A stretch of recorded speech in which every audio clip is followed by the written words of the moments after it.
дар мавҷ барномаи иттилоотии хабар.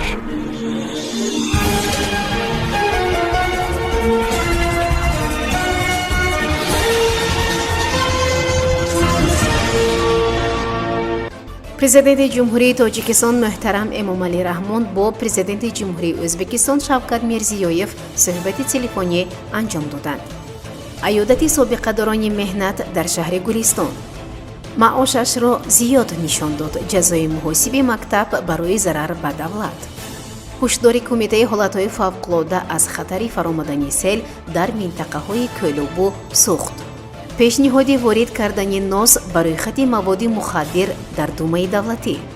дар ҷумҳурии ӯзбекистон дар 77 кӯдак бемории генетикии нодир ошкор шуд. суҳбати телефонии асосгузори сулҳу ваҳдати миллии пешвои миллат президенти ҷумҳурии тоҷикистон муҳтарам эмомалӣ раҳмон бо президенти ҷумҳурии ӯзбекистон муҳтарам шавкат мирзиёев доир гардид. дар оғози суҳбат роҳбарони ду давлат ба муносибати фарорасии иди мубораки фитр бо таманниёти сулҳу некуаҳволӣ ва шукуфоӣ ба мардумони тоҷикистон ва ӯзбекистон мубодилаи табрикоти самимӣ намуданд. пешвои муаззами миллат муҳтарам эмомалӣ раҳмон ва муҳтарам шавкат мирзиёев ҳолати кунунӣ ва дурнамои муносибатҳои ҳусни ҳамҷаворӣ, дӯстӣ ва шарикии стратегии тоҷикистону ӯзбекистонро дар арзаҳои мухталифи ҳамкорӣ аз ҷумла тиҷоративу иқтисодӣ, гуманитариву фарҳангӣ ва дигар соҳаҳои мавриди таваҷҷӯҳи тарафайн баррасӣ карданд. бо изҳори қаноатмандӣ ҷараёни рушди ҳамаҷонибаи онҳо таъкид гардида, ҷиҳати боз ҳам ғанӣ гардонидани ҳамкории дуҷониба бо муҳтавои нави амалии мутобиқ ба мувофиқаҳои қаблан дар сатҳи олӣ ҳосилшуда изҳори итминон карда шуд. дар ин зимн президенти ҷумҳурии ӯзбекистон аз роҳбари давлати ҷумҳурии тоҷикистон ҷиҳати анҷом додани сафари расмӣ ба кишвари ҳамсоя дар фурсати муносиб даъват ба амал оварданд. замони мушаххаси ин сафар бо роҳҳои дипломатӣ ҳамоҳанг карда мешавад. дар идомаи суҳбат роҳбарони ҷумҳуриҳои тоҷикистон ва ӯзбекистон ҳамчунин масъалаҳои алоҳидаи мубрами дорои аҳамияти байналмилалӣ ва минтақавӣ, мин ҷумла вазъи амнияти дар осиёи марказиро мавриди муҳокима қарор доданд. суҳбат дар фазои барои муносибатҳои тоҷикистон ва ӯзбекистон ба таври анъанавӣ хоси ҳамдигарфаҳмӣ, эҳтиром ва эътимоди мутақобила доир гардид. раиси вилояти суғд раҷаббой аҳмадзода дар шаҳри гулистон собиқадорони меҳнат Антонина Косе ва Рамзия Давлатбековаро аёдат кард. дар суҳбат бо собиқадорони меҳнат қайд карда шуд, ки мақомоти иҷроияи ҳокимияти давлатии вилояти суғд баҳри баланд бардоштани сатҳу сифати зиндагии мардум, бахусус нафақагирон ва собиқадорони ҷангу меҳнат пайваста ғамхорӣ зоҳир менамояд. зеро сиёсати иҷтимоии ҳукумати ҷумҳурии тоҷикистон асосан ба самти ҳифзи ҳуқуқҳои иҷтимоӣ, иқтисодии табақаҳои калонсоли ҷомеа, собиқадорони ҷангу меҳнат равона гардидааст ва қабулу татбиқи қонуну қарор. амру супоришҳои пешвои муаззами миллат муҳтарам эмомалӣ раҳмон оид ба беҳдошти сатҳи ҳифзи иҷтимоии насли калонсол ба хусус собиқадорони меҳнат исботи ин гуфтаҳост. аёдатшудагон миннатдории худро барои дастгириву ғамхориҳои пайваста ба ҳукумати мамлакат баён доштанд. ба собиқадорони меҳнат аз номи роҳбари вилоят кӯмакҳои моддӣ расонида шуд. дар ин бора хадамоти матбуоти раиси вилояти суғд иттилоъ медиҳад.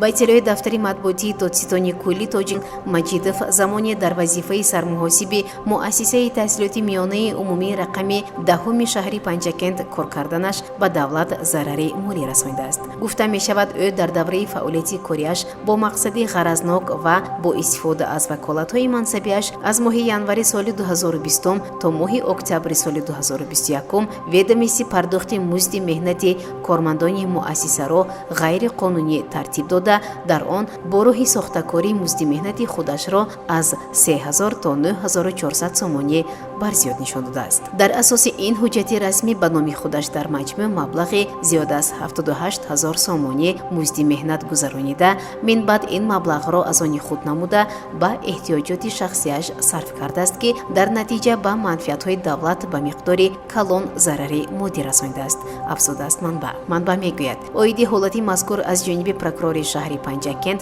нисбати Маҷидов Ҳ бо моддаҳои 245 қисми 2 банди Г ва 323 кодекси ҷинояти ҷумҳурии Тоҷикистон парвандаи ҷиноятӣ оғоз карда шуда, ӯ бо ҳукми суд гунаҳкор дониста шуда маҳкум карда шудааст. дар ҷумҳурии тоҷикистон то санаи 6 майи соли ҷорӣ ҳаво номусоид шуда фаромадани сел пешгӯӣ мешавад. Хабар медиҳад Кумитаи ҳолатҳои фавқулодда. Ин ниҳод бо такя ба Оҷонсии обу ҳавошиносӣ хабар медиҳад, ки то 2 рӯзи дигар боронгариҳои шадид ва хавфи фаромадани сел мавҷуд аст. зикр гардид, ки хавфи селфароӣ бештар ба ноҳияҳои вилояти Хатлону Суғд ва ноҳияҳои тобеи марказ таҳдид мекунад. дар ҳамин ҳол аз мардум даъват карда мешавад, ки барои роҳ надодан ба вайрониҳо бар асари омадани сел сари вақт ҷойборҳои назди хонаву заминҳои киштро тоза кунанд.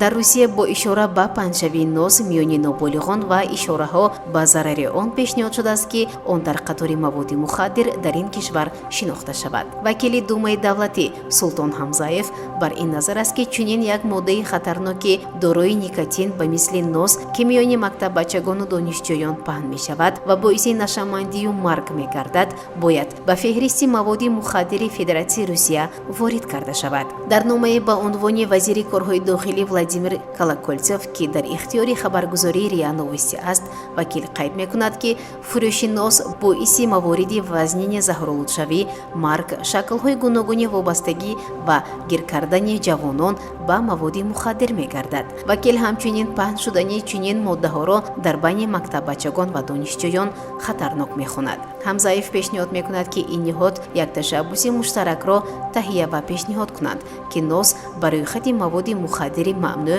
дар Федератсияи Русия ворид шавад. вакили парлумон аз Думаи давлатӣ хоҳиш мекунад, ки вазъро зери назорат гирифта ба шӯъбаҳои минтақаи Вазорати корҳои дохилӣ дастур диҳад, ки барои ҷилавгирӣ аз панҷшавии маҳсуле маъруф ба ноз чора андешанд.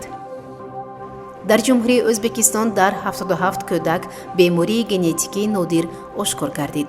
сабаби чорияки онҳо издивоҷи хешу таборӣ мебошанд. хабар медиҳад Амид Ховар бо истинод ба саҳифаи телеграми хадамоти матбуоти Вазорати тандурустии ҷумҳурии Ӯзбекистон. дар кӯдакон бемории атрофияи мушакҳои сутунмӯҳра мушоҳида карда мешавад. дар бораи сабабҳои ин беморӣ муовини вазири тандурустии ин кишвар Элмира Баситхонова маълумот дод. ба гуфтаи ӯ, атрофияи мушакҳои сутунмӯҳра бемории нодири ирсӣ буда, дар кӯдак дар давраи ҳомиладории модар пайдо мешавад. табобати ин бемориро бояд пас аз ним соли таваллуди кӯдак оғоз намуд. дар акси ҳол як қисми кӯдакони бемор дар дусолагӣ мефавтанд. омори байналмилалӣ нишон медиҳад, ки ин навъи беморӣ дар саросари ҷаҳон миёни 610 000 дар як нафар тифл вомехӯрад. 50% беморони хурдсол то дусолагӣ бар асари норасоии нафас мефавтанд, гуфт Баситхонова. аз 77 кӯдаки гирифтори ин беморӣ 24% дар натиҷаи издивоҷи хешутаборӣ,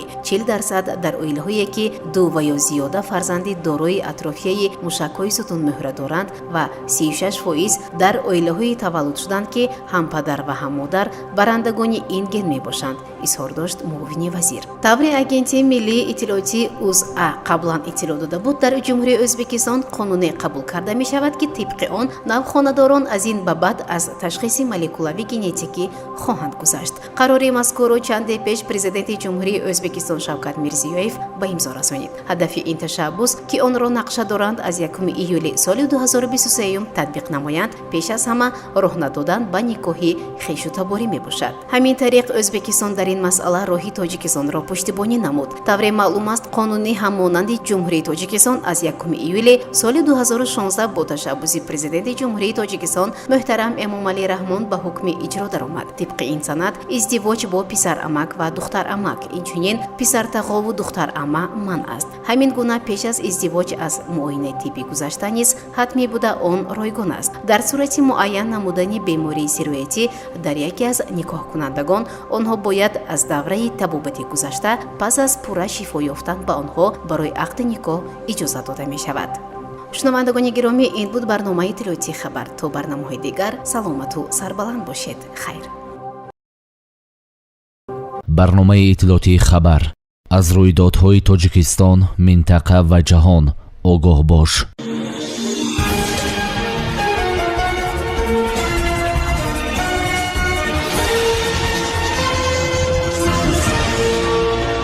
барномаи иттилоотии хабар. аз рӯйдодҳои Тоҷикистон, минтақа ва ҷаҳон огоҳ бош.